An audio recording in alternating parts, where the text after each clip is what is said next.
Assalamualaikum anak soleh soleha Ustazah. Bertemu lagi dengan Ustazah Rika dalam pembelajaran tema 2, subtema 1, pembelajaran 1. Anak-anak Ustazah, pada kesempatan kali ini kita akan membahas tentang rukun dalam perbedaan. Sebelum pembelajaran kita mulai, alangkah baiknya anak-anak Ustazah membaca doa terlebih dahulu ya, agar pembelajaran kita hari ini berjalan dengan baik dan Allah memberikan kemudahan dan keberkahan untuk kita semua. Nah, anak-anak Ustazah, siapakah yang masih ingat dengan peristiwa Rengas Dengklok? Silakan anak-anak Ustazah baca teks berikut ya.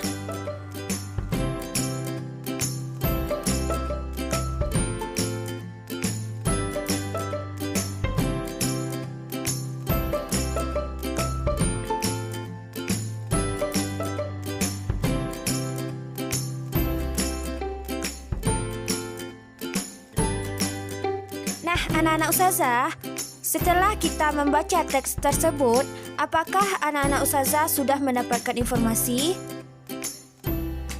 Nah, salah satu cara kita untuk mendapatkan informasi adalah dengan menyampaikan beberapa pertanyaan. Pertanyaan-pertanyaan itu disampaikan dalam bentuk kalimat tanya.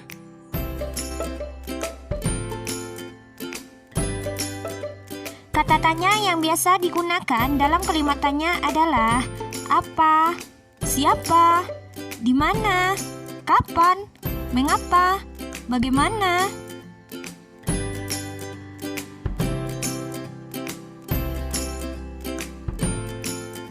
Dari teks bacaan peristiwa Rengas Dengklok tersebut, informasi apakah yang anak-anak Ustazah dapatkan?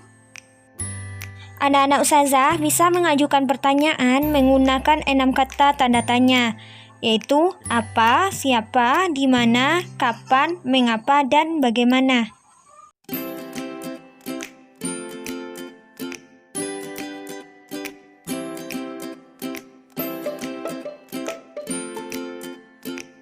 Anak-anak Ustazah, perbedaan pandangan di antara golongan muda dan Soekarno-Hatta membuat para pemuda membawa Soekarno-Hatta ke Rengas Dengklok, yaitu pada tanggal 16 Agustus 1945.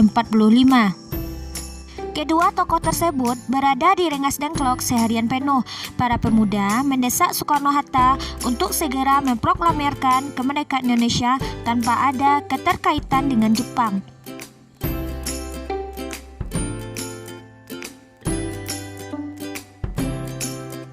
Kata proklamasi berasal dari bahasa Latin yaitu proclamer, yang berarti pengumuman atau pemberitahuan ke publik. Dengan membacakan teks proklamasi, Indonesia mengumumkan kepada dunia luar bahwasannya Indonesia adalah negara yang merdeka.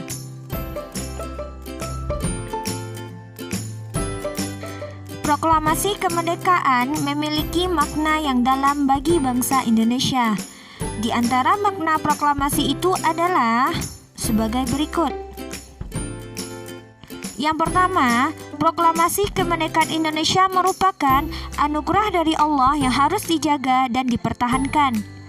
Yang kedua, proklamasi merupakan puncak perjuangan bangsa Indonesia yang telah dijajah selama bertahun-tahun oleh Portugis, Spanyol, Belanda, dan Jepang. Yang ketiga, proklamasi menaikkan martabat bangsa Indonesia. Dalam proses menuju proklamasi kemerdekaan Republik Indonesia dikumandangkan, terjadi beberapa musyawarah dalam negosiasi kepulangan Soekarno-Hatta dari Rengas Dengklok. Allah Subhanahu wa Ta'ala berfirman, yang artinya, berkat rahmat Allah engkau Muhammad berlaku lemah lembut terhadap mereka. Sekiranya engkau bersikap keras dan berhati kasar, tentulah mereka menjauhkan diri dari sekitarmu. Karena itu, maafkanlah mereka dan mohonkanlah ampunan untuk mereka, dan bermusyawarahlah dengan mereka dalam urusan itu. Al-Quran Surat Ali Imran ayat 159. Dalam ayat di atas dengan jelas Allah Subhanahu wa Ta'ala menyuruh kita untuk bermusyawarah jika ada masalah dalam sebuah urusan. Allah Subhanahu wa Ta'ala menciptakan tumbuhan dengan beragam jenisnya. Setiap jenis tumbuhan memiliki ciri khusus yang membedakannya dengan tumbuhan lain. Dengan kita mengamati beragam jenis tumbuhan, kita temukan bahwa Allah telah menciptakan tumbuhan dengan ciri khasnya masing-masing sesuai dengan kondisi lingkungan di mana tumbuhan tersebut tumbuh. Karena itu, tumbuhan tersebut dapat bertahan hidup di lingkungan tersebut.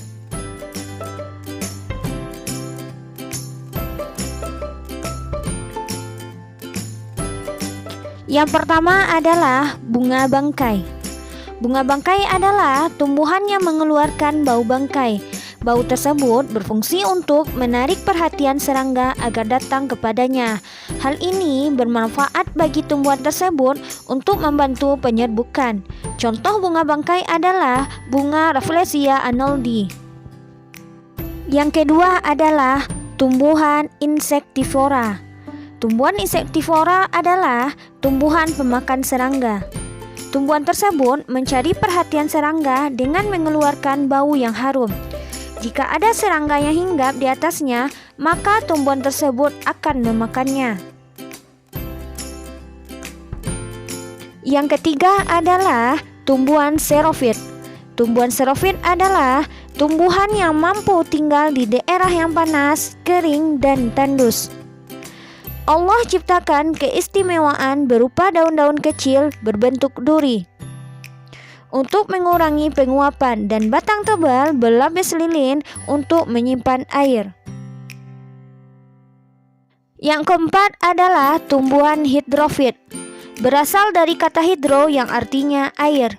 Jadi, tumbuhan hidrofit adalah tumbuhan yang dapat hidup di lingkungan air. Salah satu ciri tumbuhan yang hidup di lingkungan air adalah memiliki batang berongga.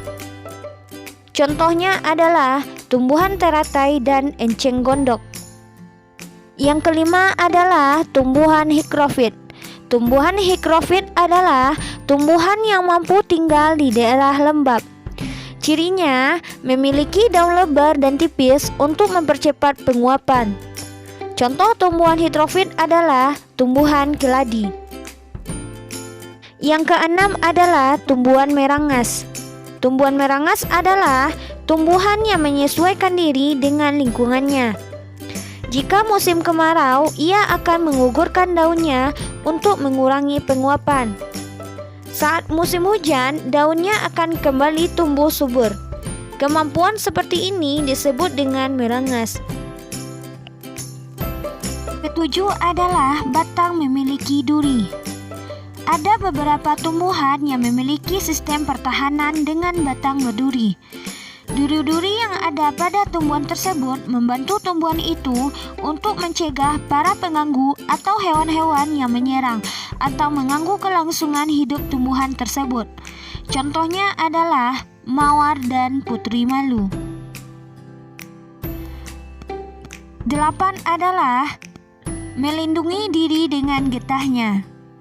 Cara tumbuhan melindungi diri selanjutnya adalah dengan getah lengket pada batangnya.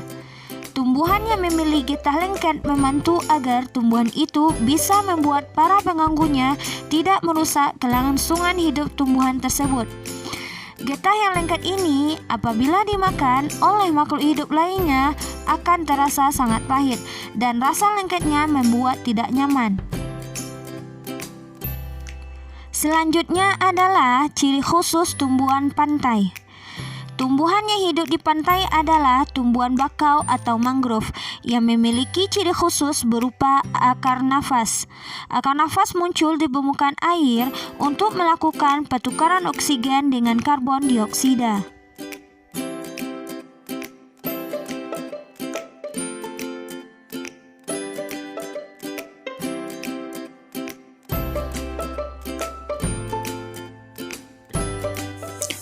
Anak-anak ustazah, setiap tumbuhan memiliki ciri khusus yang sesuai dengan lingkungan tempat tinggalnya.